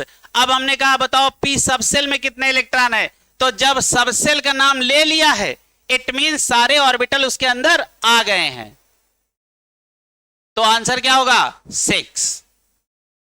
क्लियर है? अगला सवाल, maximum electron present in F orbital 2, F orbitals 14, F subshell 14। ये समझ में आई कहानी? क्लियर हुआ? तो ये कहानी समझ में आई कि नहीं? ये ऑर्बिटल और ऑर्बिटल्स के अंदर नीचे अंडरलाइन कर लो, यही सवाल बदलता है। आप 6 मार के आओगे और फिर घर आओगे तो कोई बताएगा नहीं इसमें 6 नहीं 2 सही था, तुमने ध्यान से पढ़ा नहीं। नीट 2016 के सवाल है ऑर्बिटल और ऑर्बिटल्स वाला, समझ में आ रहा? अब आगे देखो, तो ये आपका पाउली एक्सक्लूजन प्रिंसिपल खत्म हुआ। अच्छा हुंड ज्यादा देर का है नहीं, हुंड देखो, आप देखो हुंड रूल क्या है। ये वो लड्डू बांटने वाला कॉन्सेप्ट है, जिसको पहला लड्डू मिला और लड्डू बांटने वाले के पास यदि लड्डू बच गए तो वहीं से पेयरिंग शुरू होगी, है ना? तो इसका मतलब क्या है, पहले हर ऑर्बिटल को एक एक इलेक्ट्रॉन दो। क्या हमने बोला? पहले हर ऑर्बिटल को एक एक इलेक्ट्रॉन दो। यदि इलेक्ट्रॉन बच गए हैं तो पेयरिंग वहीं शुरू करो जहां से आपने पहला इलेक्ट्रॉन भरना शुरू किया था। अब जरा लिखो, उसी में कुछ जगह है, हुंड रूल लिखो, लिखो लिखो पेयरिंग ऑफ इलेक्ट्रॉन, लिखो pairing of electron, pairing of electrons in the orbital, pairing of electrons in the orbitals belonging to the, NCERT की लाइन है बेटा, यहां अपना ईजेएमआर कुछ भी नहीं है ना। Pairing of electrons in the orbitals belonging to the same subshell, belonging to the same subshell, और ब्रैकेट में लिखो एस, ब्रैकेट में लिखो पी, एस ना लिखना, P comma D, P comma D और कॉमा एफ। अच्छा बताओ हमने यहां एस क्यों नहीं लिखा?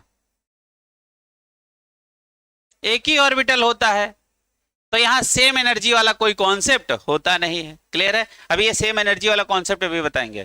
क्लियर है? ब्रैकेट बंद कर लो। डज नॉट, ब्रैकेट बंद लिख करके लिखो, does not take place, does not take place until, until जब तक, अंटिल मतलब जब तक, until each orbital belonging to that, each orbital belonging to that subcell,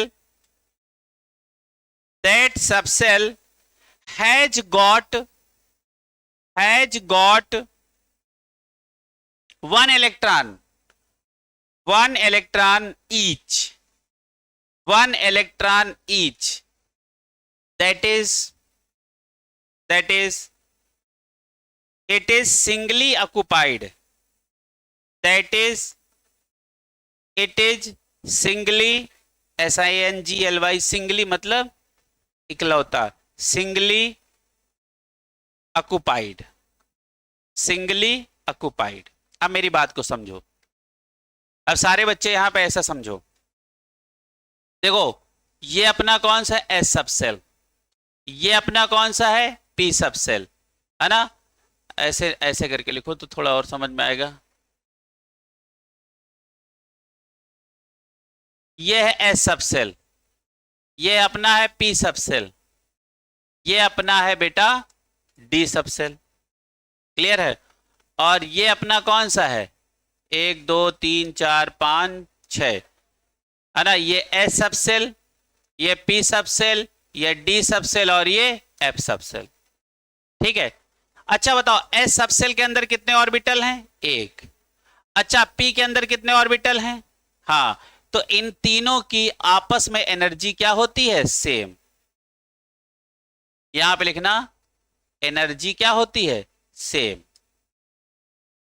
और यहां पांचों ऑर्बिटल की एनर्जी आपस में क्या होती है? सेम। यहां पे सारे ऑर्बिटल्स की एनर्जी क्या होती है? सेम। तो जो सेम एनर्जी वाले ऑर्बिटल होते हैं इनको बोलते हैं डी जनरेटिंग ऑर्बिटल। क्या इनको बोलते हैं? डी जनरेट ऑर्बिटल या डी जनरेटिंग ऑर्बिटल, है ना। क्या हमने बोला? बोलो किसी सबसेल के अंदर, बोला करो बेटा, हम जानते हैं, सीखो थोड़ा। बोलो किसी ऑर्बिटल के किसी सबसेल के अंदर सारे ऑर्बिटलों की एनर्जी आपस में बराबर होती है, ऐसे ऑर्बिटल का नाम डी जनरेट ऑर्बिटल होता है। तो नीचे एक हेडिंग डालो, इसी के लिखो, लिखो डी जनरेट ऑर्बिटल्स, हेडिंग डालो डी जनरेट ऑर्बिटल्स, हेडिंग डालो बेटा डी जनरेट ऑर्बिटल्स। क्या लिखा? द सबसेल, द सबसेल ना लिखो, लिखो द ऑर्बिटल्स, सबसेल हटाओ थोड़ा, लिखो the orbitals belonging to the same subshell, the orbitals belonging to the same subshell having equal energy, having equal energy, called degenerate orbital, called degenerate orbital, है ना।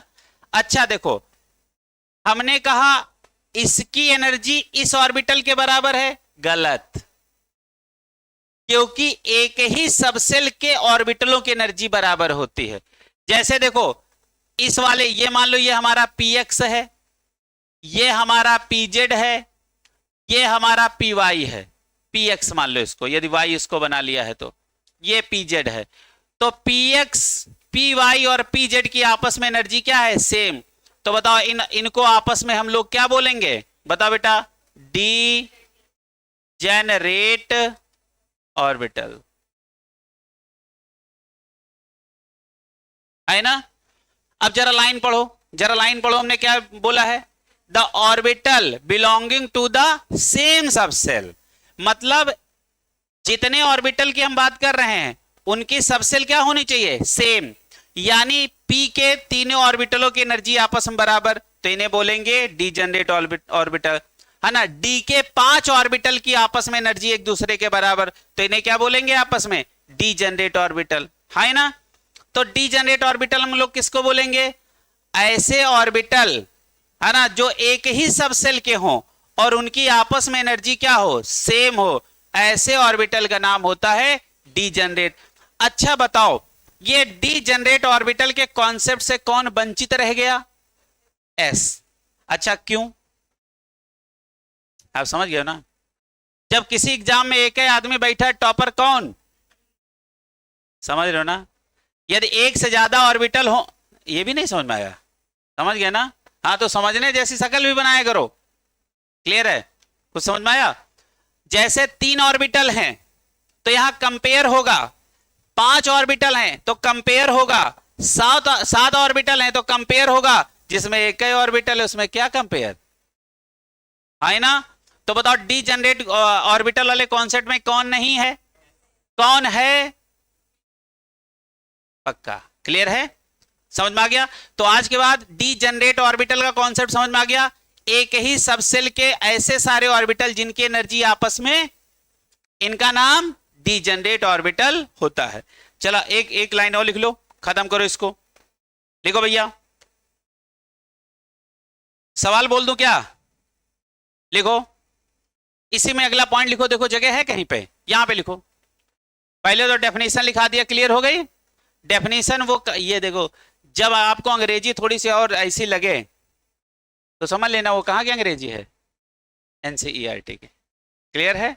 हाँ चलो अगला लाइन लिखो बेटा, इसमें लिखो, लिखो फुलफिल, अगली लाइन लिखो, लिखो fulfilled and exactly half filled, fulfilled and exactly half filled subcell have extra stability due to symmetry, लिखा है। हाँ इसी को टिक कर लो, हम सोचे नहीं लिखा है, लिखा है तो लिख लो। अच्छा लेकिन ये होता क्या है वो आप यहां पे समझ लो, इसी के नीचे आप बनाओ, बोलो अपना फुलफिल अपने हाफ फील्ड से ज्यादा स्टेबल होता है। अब जरा ध्यान से देखो ये क्या है, अब देखो ये हम बनाने जा रहे हैं एस के लिए, है ना।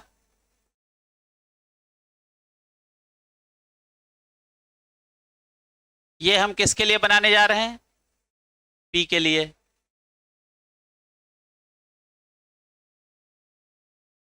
इसको बेटा यहां बना जरूर लेना। ये किसके लिए हम बनाने जा रहे हैं, डी के लिए। एफ तुम बना लोगे, है ना। अब जरा ध्यान से देखो, अच्छा देखो इसमें हमने कितना इलेक्ट्रॉन भरा, अच्छा इसके नीचे लिखना, लिखो हाफ फील्ड और इधर लिखो इसके ऊपर ये कैसा है, फुल फील्ड। लिखो लिखो लिखो लिखो।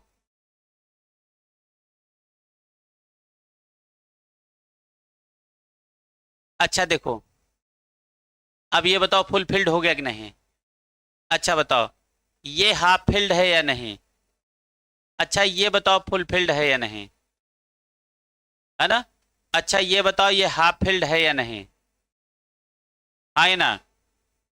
अच्छा ये बताओ ये फुल फिल्ड है या नहीं, हाँ या ना। बनाओ इसको, लिखो।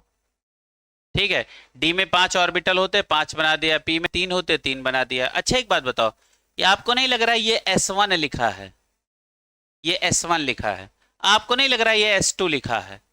आपको नहीं लग रहा है ये P3 लिखा है। देखो P के अंदर कितने इलेक्ट्रॉन, 3। और ये क्या लिखा है P6।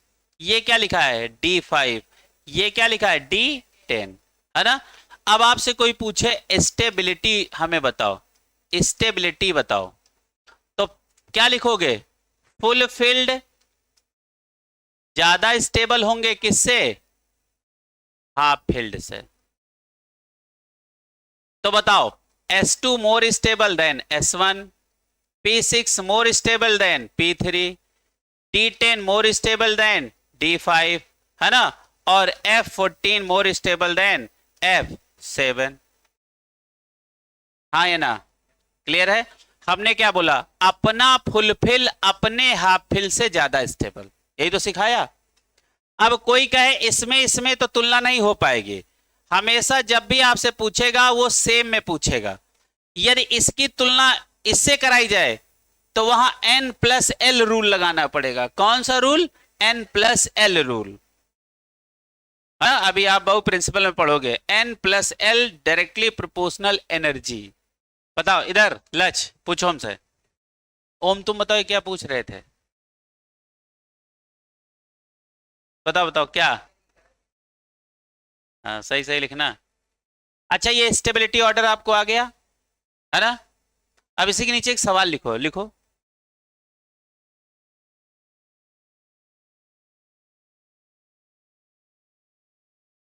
लिखो अरेंज द फॉलोइंग। हाँ बताओ बेटा।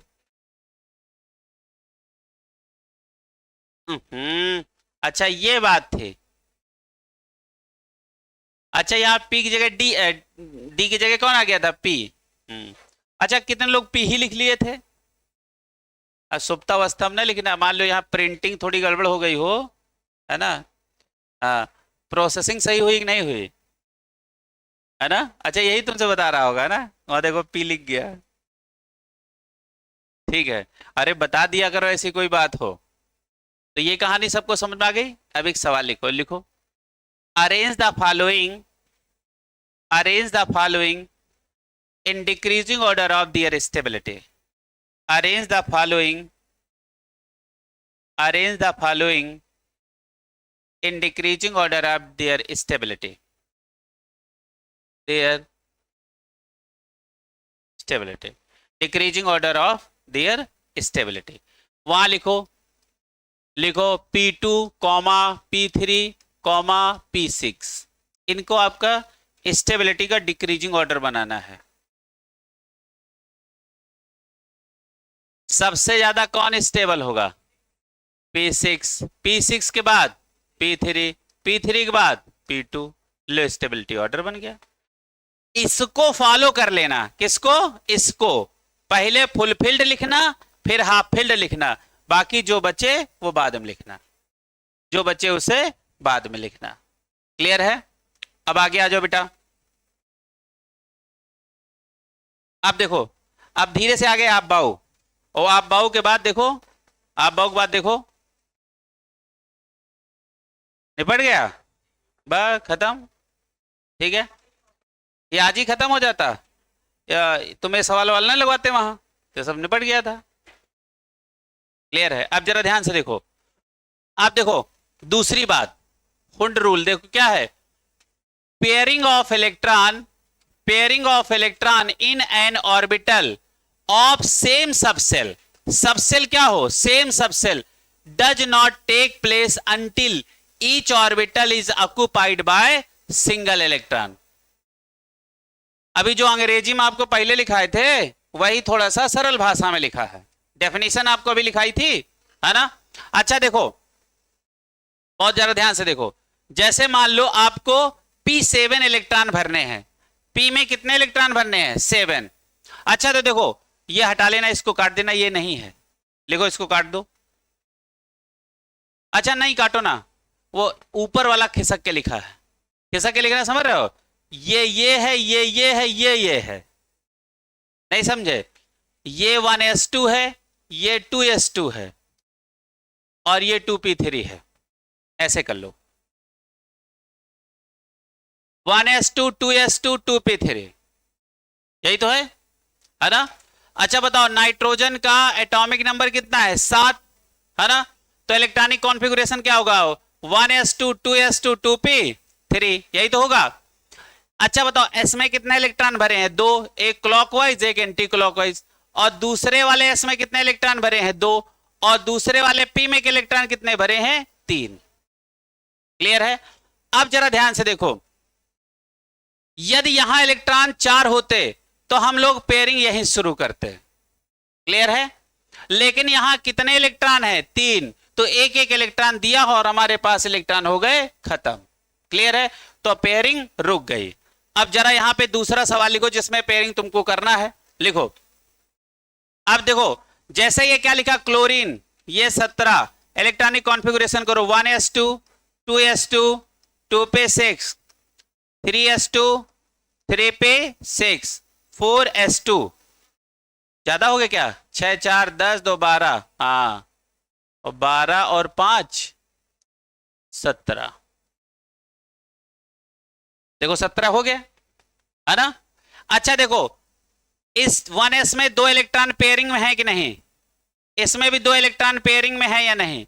अच्छा यहां कितने इलेक्ट्रॉन है 6, तो 6 को आप ऐसे बना लेना, ऐसे देखो 6 इलेक्ट्रॉन कैसे भरोगे, पहले एक एक इलेक्ट्रॉन भरो, और जब इलेक्ट्रॉन आपको पेयरिंग करनी तो यहीं शुरू करो, ये कौन सा 1 2 3 4 5 और 6, फिर यहां कितना है 2 इलेक्ट्रॉन, ये आप ये ऐसे बना लो बेटा, नहीं तो सोचोगे कुछ को डिब्बे में बनाना कुछ को नहीं बनाना।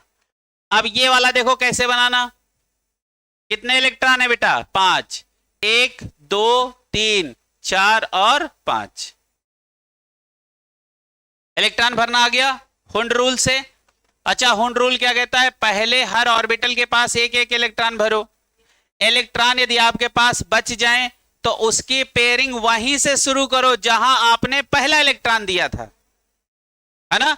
हम ऐसा नहीं कर सकते कि पता लगे हम यहां तक भरते हुए 1 2 3 फिर यहां से 4 5 कर दें, गलत, पेयरिंग वहीं से करनी है जहां से आपको पहला इलेक्ट्रॉन आपने भरा था, यानी अगला राजभोग उसी को देना है जिसको आपने, यदि बच गए हैं तो जिसको आपने पहला दिया था, यानी पेयरिंग कहीं कहां से होगी जहां से आपने पहला इलेक्ट्रॉन फिल किया था, क्लियर है। अब जरा ध्यान से देखो, N2 gas behave like inert gas, है ना, because exactly half filled, clear है। अब देखो बेटा यदि कोई आपसे पूछे N2 तो बताओ, एक नाइट्रोजन का एटॉमिक नंबर 7 तो कितने हैं 2, तो कितना हो गया 14। अब 14 के इलेक्ट्रॉनिक कॉन्फ़िगरेशन आप कैसे करोगे, इलेक्ट्रॉनिक कॉन्फ़िगरेशन कैसे करोगे, कैसे करोगे,